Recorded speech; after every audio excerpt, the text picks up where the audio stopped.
So welcome. Um, okay, I'll start again. Hello, welcome everybody. I'm a little bit more organized this time. I've actually prepared some notes, which I'll share in the group later, which hopefully they'll be useful because you can refer back to them. So no need necessarily to take notes because it'll come through on a pretty little document that I've created. But in regards to social media, this week I wanted to talk about confidence and personal branding. So I'm definitely no social media expert.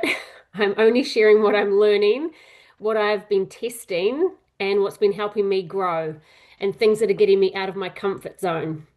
If you had have asked me a year and a half ago if I'd be on social media talking, doing stories, sharing my life, there's no way I would have been doing that. Definitely uncomfortable. And still to this day, I have days where I can't think of anything worse than talking on camera or showing my face. And that's okay. Some days I won't talk on camera, but I try to at least share something and be consistent with it. So the goal this week is to help everyone feel more confident in showing up and speaking on social media, to make your profile clearer, more personal, and easy to trust, to give yourself a simple content structure so you stop wondering what to post and build confidence through action rather than perfection. So, and at the end, we can ask any questions. But I guess the first one I've got here is you don't need to be an expert. So you don't need to have thousands of followers, perfect lighting, perfect graphics, or a perfect life. Sometimes it's just referring back to your hook bank and or you might have a thought of something that you want to discuss or something that resonates with you at the time. It could be an experience, it could be something funny that's just happened. Turn your camera on and share it. Um, People connect with people, not polished advertisements. I did learn this in the last network marketing company that I was with, where it was very glamorous and it was always about perfect lighting, wearing the perfect outfit, all those sorts of things. And I was always what I would say is the clown because I definitely do not take a perfect picture. I am far from perfect and I'm messy, raw, and just real. So yeah, that it wasn't really a good fit for me. So I did learn, I guess, through personal experience with that. Your goal is not necessarily to go viral, it's to build trust, curiosity, and connection. So share your own experiences, what you've learned, and what's working for you. You do not need to pretend to know everything, and that's where just keeping things simple, being authentic. So your consistency beats perfection every single time. And I've learnt this personally. Just, I've had days where I don't want to show up. I can't think of anything worse than showing my face or talking to camera. And it can make a difference because when you pay attention to who's actually watching your stories, who's liking or who's interacting with you, if they will be regular. They'll be the same people. It'll go up and down, it'll fluctuate. But I can tell you now, there's a lot of people that'll be constantly going onto your stories every day, seeing what you're up to, seeing what's happening. And when you don't show up, even just for a day or for 2 days, things can change quite a lot within your personal dashboard. Um, and so my little reminder to you is you don't have to be comfortable to start. You can become more comfortable because you start. Done is better than being perfect. Clear is better than being clever. Connection is better than performance.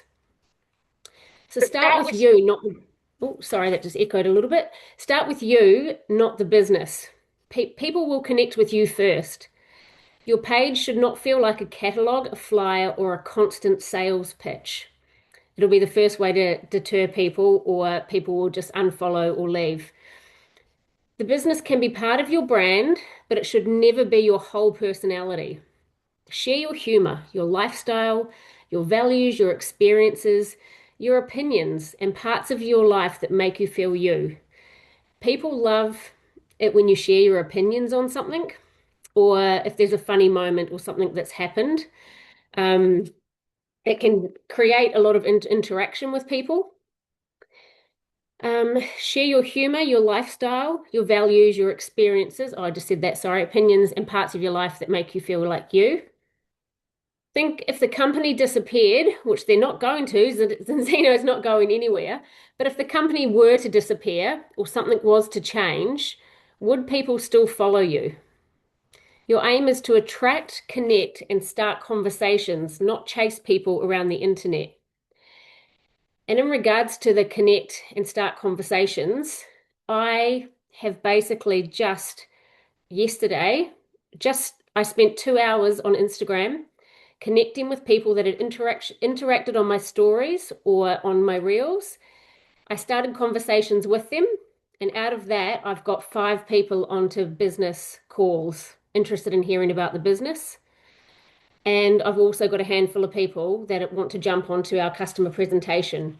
So it definitely works, and people value that interaction and that connection. Can Um, you maybe tell us how you go from hello, how are you, love your dog, or whatever else there might be interaction on the stories to actually then turn around and bring it towards the business? oh, absolutely. And I think because of my personal goals and what I'm trying to achieve here in New Zealand and within my business, I'm getting straight to it. But somebody, for example, actually tonight, I posted a quick story about my mum outfit because for me, I've kind of gone from the active wear to getting dressed sometimes as a busy mum can be a big thing. And so I posted a short story on that, and somebody commented on my trousers and wanted to know where I got my trousers from. And so then we had a conversation around that. And then I said, "Oh, out of curiosity, I've noticed that you've been following me. You watch my stories regularly. Out of curiosity, would you be interested in hearing a bit about what I'm doing?" Because obviously, I have seen through my dashboard that she's watching my stories quite regularly. So because I'm sharing about Zinzino, the testing, and what it is I'm up to, she's obviously seen that. So asking that question and just saying, have you seen what I'm up to these days? Is it something that might interest you or your family? I know that this person in particular does do network marketing, but with a different business. So just asking her how that's going, asking her if she'd be interested in hearing a little bit about this new opportunity. So I sort of start off by, you could also too start off by thanking them for interacting with your story. But generally, people will either interact or they might ask you a question. And that's where by having a call to action, having some sort of curiosity or a hook in what you're trying to say or the message that you're giving can be key. Because if somebody else is interacting first, it's easier to then interact back with them. And I guess too, just being bold, being brave, because at the end of the day, what's somebody going to say? No. And Yeah, I'm finding more too that people actually appreciate you asking that question because they'll be watching your stories, seeing you sharing about this testing or the protocol or the balance oil. And there's people out there that are watching that are too scared to ask the question. They're too scared to ask more. And that's where by informing people of what the testing is. Jump on your stories, talk about how the testing works. Talk about what the protocol is, because for us, we understand the lingo, we understand the language and what that is. But for other people watching, they won't necessarily know. And if you've got new followers coming in, they're not going to have any idea of what your stories were last week. So doing your stories is absolutely key every day, if you can. And it doesn't take long to do. I think this morning I was up at 5 a.m. and I'd pretty much done my stories by 6, and it wasn't an hour worth of stories. It was just as I was walking the dog, taking a quick video, taking a quick photo, putting a caption up and posting it. Not so overthinking. so if you do 10 stories or 12, or it doesn't matter how many you do them all within the hour. You don't spread them over the day. I tend to do a bulk where I'll do a couple in the morning, let's say, and then throughout the day if something happens or sometimes I might be in the car waiting for my kids and I'll have a thought, or I'll go, you know what? Actually, I haven't spoken on camera. Do it now because I haven't got the kids screaming in the background. I'm not chaotic mum life. And that's when having your hook bank for me personally in the car, I can go, okay, I'm going to talk on camera or I'm going to say something. What am I going to talk about? So pulling out that hook bank and going, okay, that's what I'm going to talk about because I had an experience with that today.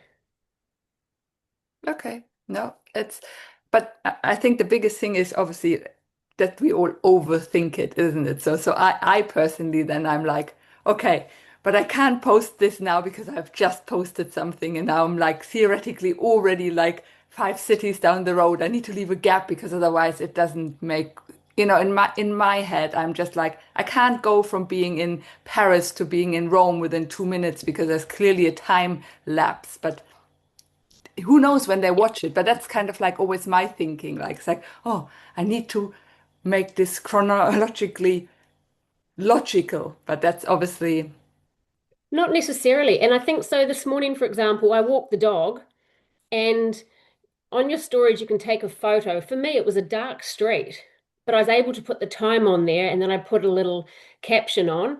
I did that before I'd even taken 3 or 4 steps out my driveway. And for me, that's one that's holding me accountable because I've said to myself that as of this week, I'm going to get up every morning at 5 a.m. and walk the dog. And so by posting that story, it's not necessarily for anyone else. And it's holding myself accountable to go, okay, I did get up every day this week, and here's the evidence. Or, I mean, even for me, by the time I get home, my family are all still asleep. And I can go, oh, yeah, I got up at 5 and walked the dog. And they'll be like, yeah, whatever. Well, here you go. I did. So it's having that evidence, I guess, in a fun way for my family. Um, but then during the day, if something happens, I will just post another story. But you don't have to be too, um, I guess, strict with it. And my morning routine was walking the dog, sitting on the terahertz machine. So doing certain things, and you don't necessarily have to take a photo or a video of that. You can go through your camera roll and go, oh, here you go. I've got a photo of me doing this. This is what I did today, and just post that. Sometimes when I'm going to drive the kids to school, I might have my cup holders are full with different drinks. And I'm like, mum life, and you can see the drinks and you can put a caption. So it can be really quick and easy, but you're sharing your life, sharing your routine.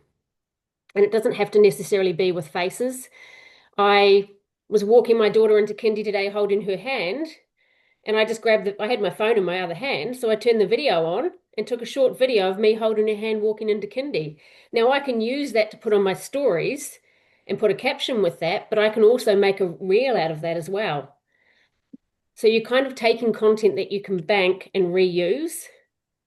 So it's not a case of it has to be that each day. That was part of my routine today. So I just posted that because for me, it's been real and it might not be at that particular time, but it did happen.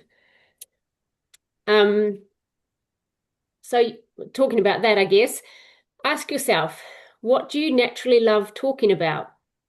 What am I passionate about? What do people really ask me for or ask me for help for or advice with? And these are things that you can turn your camera on and talk about. What parts of your life are relatable or interesting? And you can generally, quite often I'll get people comment and it might be something like, oh, I can relate to that. Oh, that sums up my day. Because there's people out there not posting, but they're watching your stories and they're going, oh, that's my life. I've had a chaotic morning with my kids. Sometimes our New Zealand times for some of the Zooms are 7 a.m. in the morning, and it's the worst time possible for me and my kids getting them ready for school and kindy. But I've got to be there to supervise while they're having breakfast and things.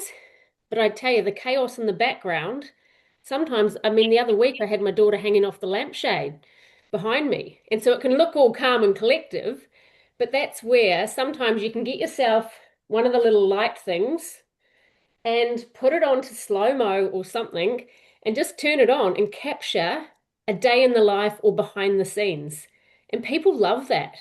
And the thing I've found with Zinzino is we have so many different trainings and like pretty much every day there's a training or there's a Zoom and people see that and they I'm getting questions like, you guys do a lot of trainings, you've got a lot of meetings, there's a lot of support, there's a great community. I'm like, yeah, there is. Do you want to hear more about it? So they're just quite simple little things that you can do. Um, my 15-year-old daughter, sometimes she will, without me even knowing, she'll take a video of me trying to be clever or to take the mickey out of me. But I can use that on a story or I can use that to create a reel. So it's just getting creative with it. And I think going back to that hook bank, you can use your hook bank and scroll through your phone and find a photo that resonates or a video and just create something. It doesn't have to take a lot of time. Um, the other thing is too, what what do I want people to feel when they land on my page? And what do you want to be known for? So that goes into the authority thing because when you've been sharing, whether you've shared a reel or you've shared stories and you're talking about your test results or you're talking about a testimony or something, people will remember that and then they might go to work or go somewhere and talk to somebody and then they will and it just in the conversation, they might go, oh, actually, I know this girl on Instagram, and she talks about that. She helps people with that. So that's been the authority. You want people to to go outside of social media and in everyday life, be able, I mean, how many of us, I know I do it all the time. I'll be speaking to somebody and they might want a personal trainer or someone. And I'll go, oh, actually, I've got this lady. She does online fitness things. Let me connect you with her. Or somebody might be struggling with social media or something. And I could go, oh, I've got this lady. Go and follow her. She's such a vibe. So we're constantly referring. Um, your profile first impressions matter. So use a clear, friendly photo, a profile photo, and ideally have it of your face, not a product and not a company logo. Make your bio clear to who you are and what you are about and why somebody should follow you. Make sure your page actually reflects what you want to be known for and give people a simple way to contact you. Put your bio into ChatGPT and ask it to order it for clarity, personality, and curiosity. There's some real key words that you can use when you're trying to do these things. And pop the bio that you've got into ChatGPT and ask it questions about you.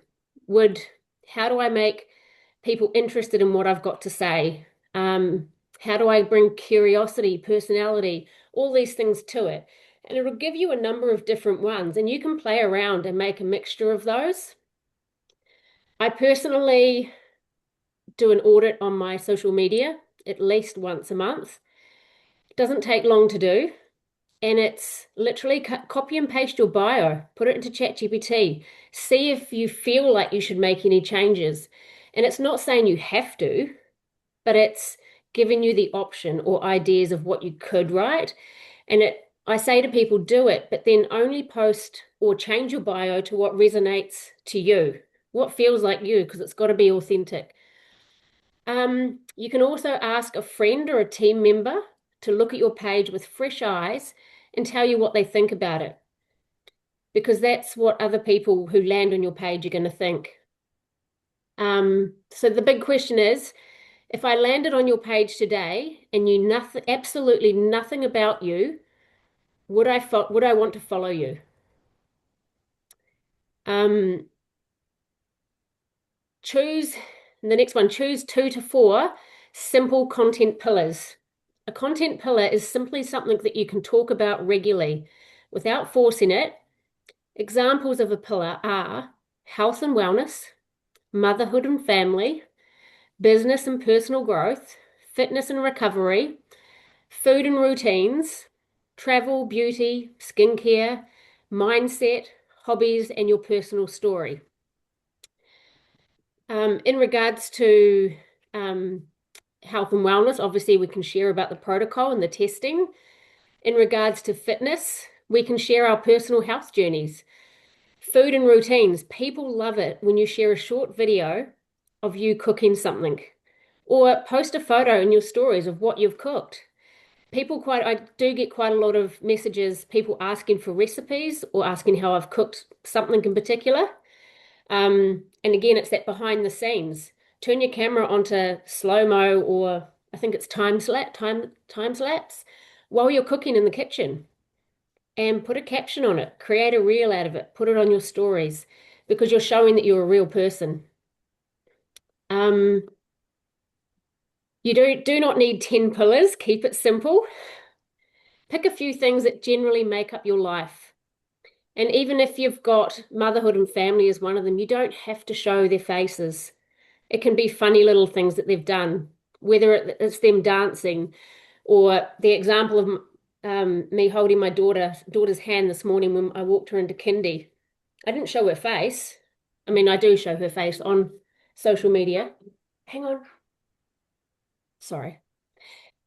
Goodbye. Um, sorry. Your Look, stories. you're a real person. Don't stress about it. No, she's all right. They're going for a walk. Um, so your stories are your secret weapon. Show your normal life. Show your coffee, your school runs, your dog walks, your work, your gym, cooking, appointments, travel, and family. So, and it's easy little things. If you're going for a dog walk in the morning, take a quick video, take a quick photo, talk about the sunset, talk about how blessed you are to live wherever you live. Um, School runs are hectic. And there's other mums out there or people out there that are watching and listening. They're in the same situation or the same scenario. There's people that are traveling, trains, buses, cars, all those sorts of things. There's always something to share or talk about. People love seeing your health journey and what you're doing, whether it's going to the gym or walking or your recovery journey. Make it a mix of wellness or business naturally rather than turning every frame into a pitch. And so that's where you've just got to have a really good mixture within your stories. Talk to the camera, even if it feels awkward. Confidence comes with repetition.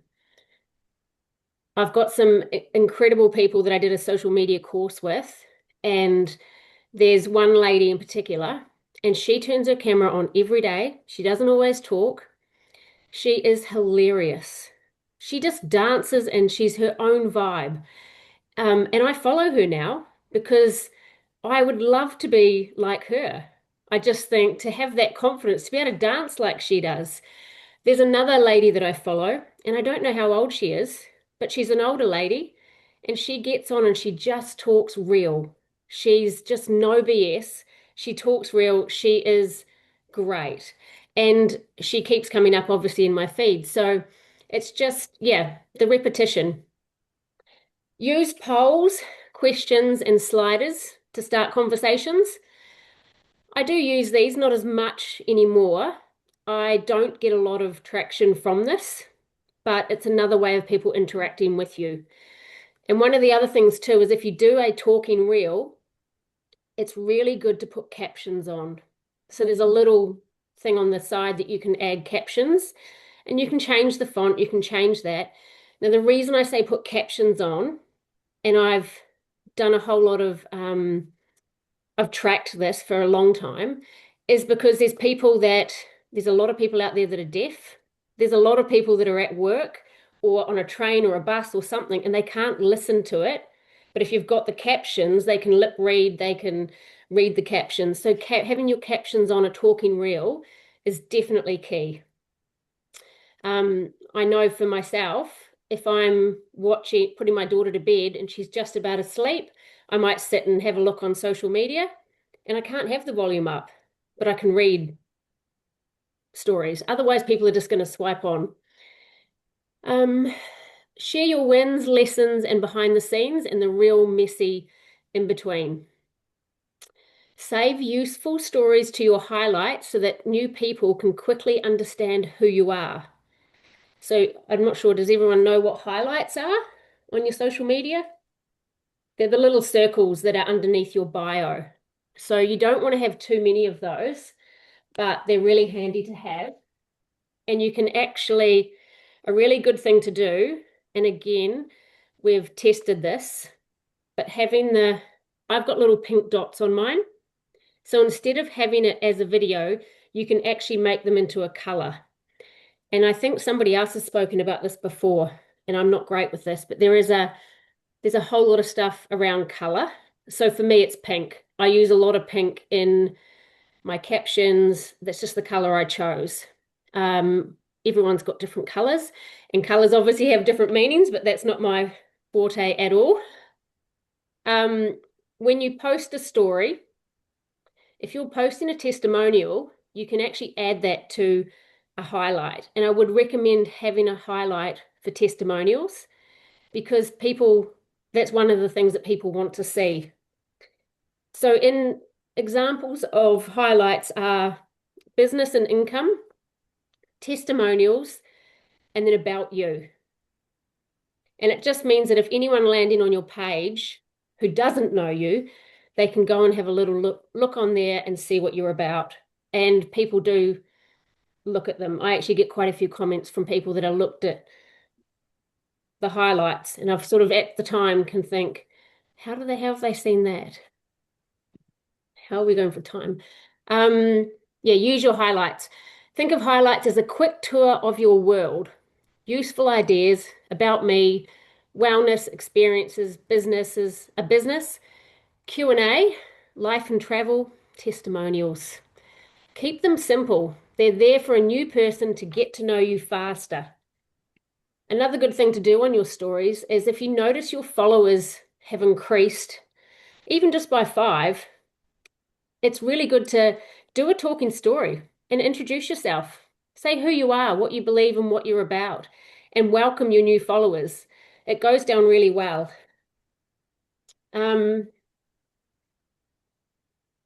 Show the human behind the business.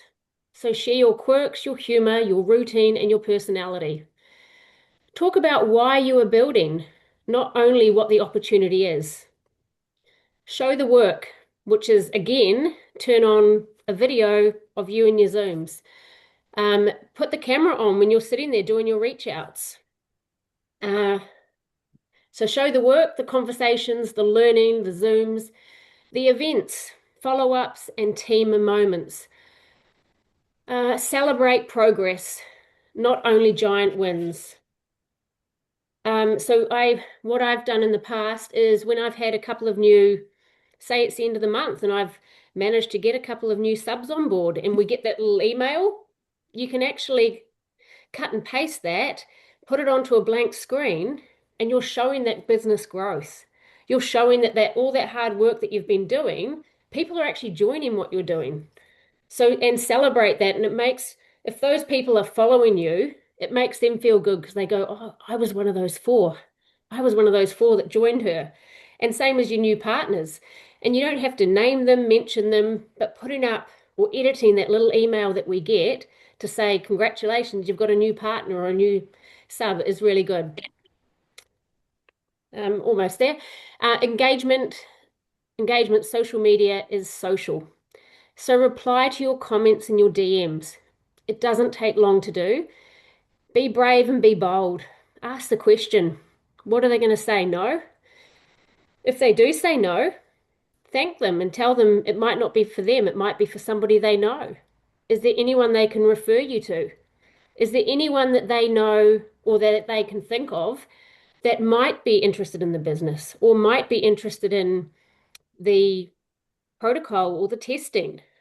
And unless you ask the question, you just don't know. Sometimes people will thank you for actually asking. And you will get ghosted. People won't respond, but that's okay. Move on to the next. Move on to the next. You will get all sorts of questions, but just again, be brave and be bold. Answer the questions, simple, truthful, and you don't have to get into the business side of it or the testing and the protocol too much. Just invite them along and just invite them to a customer presentation. And there's enough of them around. So get them onto a presentation, invite them onto a three-way call where you can share that presentation. And that's where keeping it simple, not having all the questions, and just invite them on. Generally engage with other people's content. So if you are scrolling, engage, congratulate them, thank them, tell them, instead of just saying, putting a fire emoji or saying, I love this, try and actually engage, because you're putting that out there and that's what you're wanting to receive as well.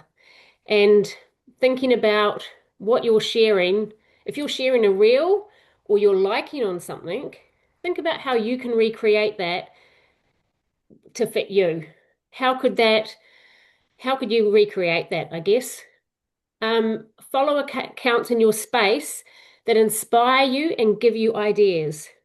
Somebody actually said to me recently, I'm going to check out your profile, but then I'm going to unfollow you.